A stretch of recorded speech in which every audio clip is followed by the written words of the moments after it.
Tahun cuma biasa nih tahu. Bagas hambatan sudah niyatin namun dunia kana rat maaf tilak kaman. Wakayon wakifatan biya kana baga wakayon ude. Amin. Torbanalla wakayon wakifatani ada de beni ka waldange je namun dijiru. Makasan de dumade. Me model ne dunia zgenye ramakan saya defo. Amin. Bayang gamada luba sini karata turre bafika lupa ani suhulan sanin de makadam male wakai singgar gare bagasat makanan wajin nirmatani wakayo jandara ani le dubbat du jeden is male ani yu akkatan itti dhufeddoo kana dhaaban mirakilii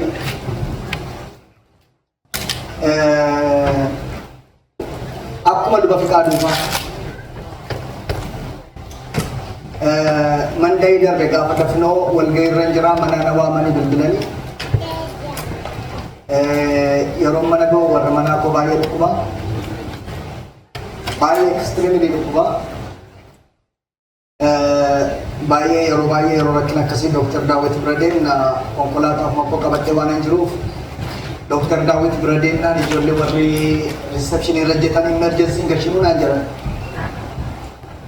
amma sa'aatii 6-7 waan ta'eef sa'aatii boodayyuu sa'aatii 9 booddee kanatti argachuu dandeessu akka biyyaatti sadiitti jechuudha akkasitti soo isheen harkatti dadhabaa jirti kanaaf fuudhee hospitaala garbaa deemuu qaba hospitaala Buruukiin hangeesse achis emergency nagashami kun mandai dabara hospitaala achi geessinaan doktoriin ilaalee onnee ishees ilaalanii onneetu baay'ee rukute warri meedikaalaas keessa jirtan beekuu dandeessu gara 179 kan hin jiru. Kanaaf doktorichi amma iddoo mana yaalaa onneetti geessuu qabdaa takkamaanii naan jedhan. So ishee fuudhee gara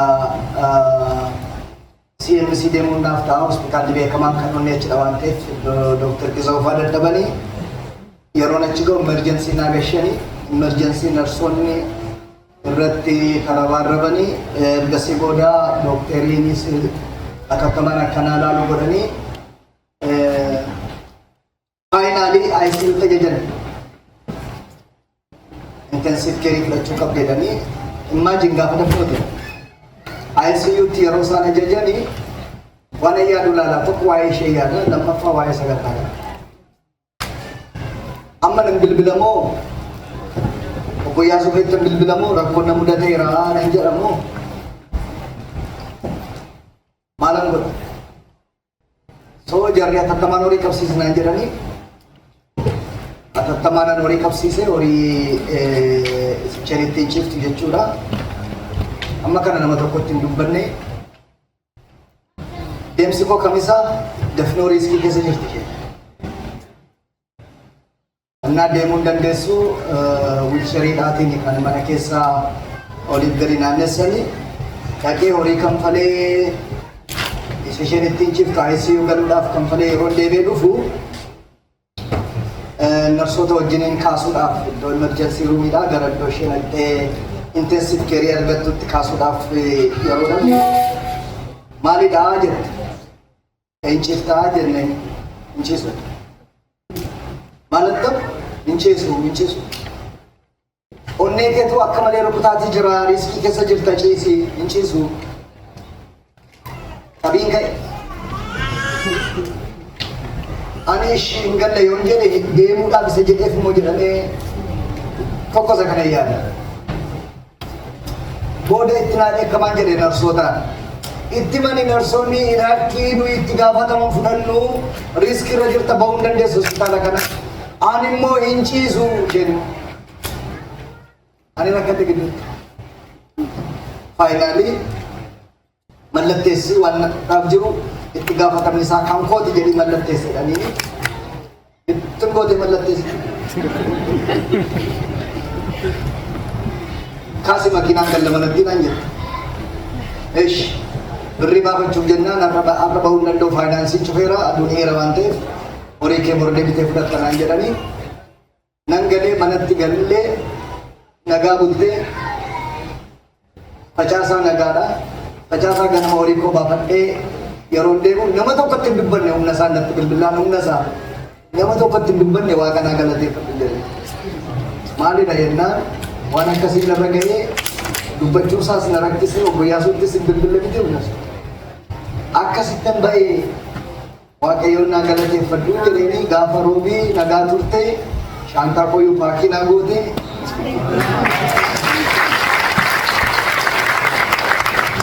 Enam nagaasheetti bilbilee numadhaa numa dadhabdi malee baay'ee itti fooyya'eera. Qorumsa ture maal akka ta'e hin beeknu Londaniin akkan galleef achi akkas ture isaanis akkas ta'anii maqaa immoo filateetu qorata hin beeku fiqaaduu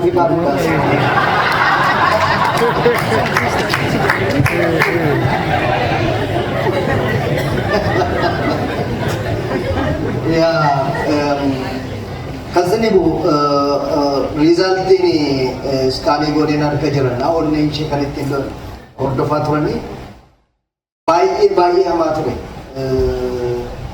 marfira di deveni warana ni bode garu akayu be kada danda kasi gargare anisa senjera boya sulti sini ne nama tu kecela soalnya segini nama tu gamme danda kada tu gamme timno gacing just di mana kesa jadi gamme dime kerti jera karena danu ya ada ananis lubani sih karena kesa tu jadi nato bifama satu mati warna kamu tadi pun cuma kesa ni naga kam mati kos ini dia se asmara naga sini pertama waldana ni tajajud walda makana Yesus Ethiopia ya ruang makana sini segara tadi sedikamna Tumma biyya keessa engadda dubbateera misiyoona gara Itoophiyaatiin alatti biyya Afrikaa keessatti gara 16 qabna. Amantoota akka istaatiksii engadda walitti qabnetti miliyoona 12 geenyeerra.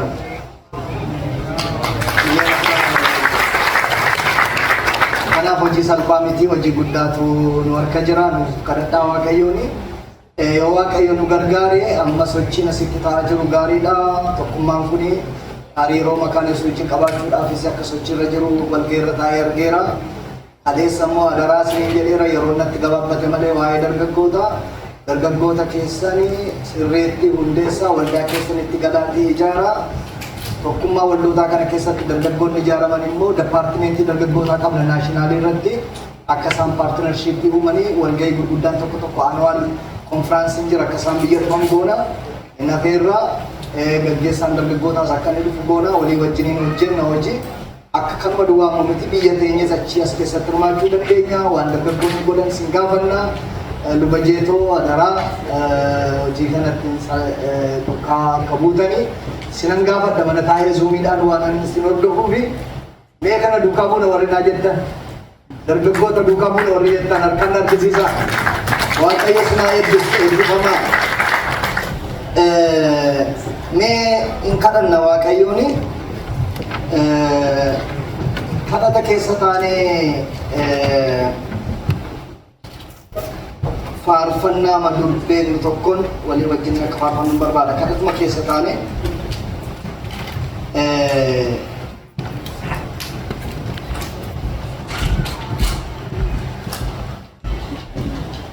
Kata teman itu deh gitu.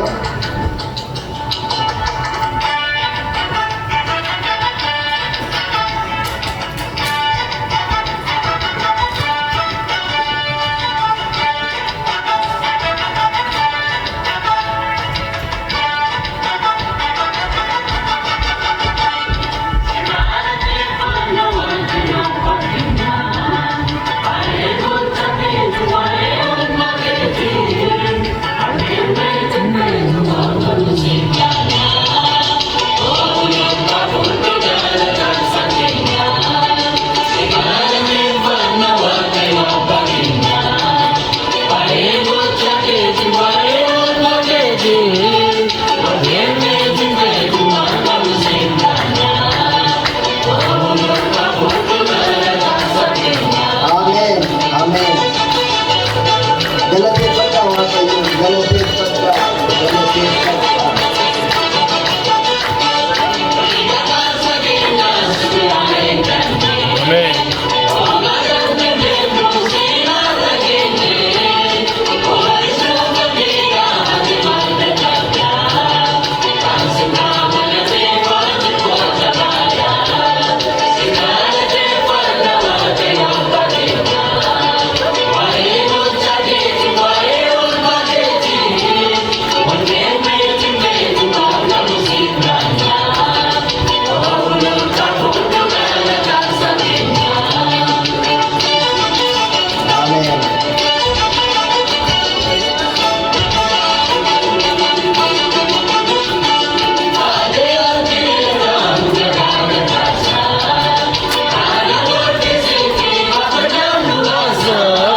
galanni sifatau. Amen. Wakarratti labarratti galanni sifatau. Amen. Ergamoota waaqarraa gidduutti galanni sifatau. Amen. Waan nu dhageessuuf walakkaa keenya waan jirtuuf galanni sifatau. Amen. Abbaa keenyadhaati. Abbaa keenyadhaati. Abbaa keenyadhaati.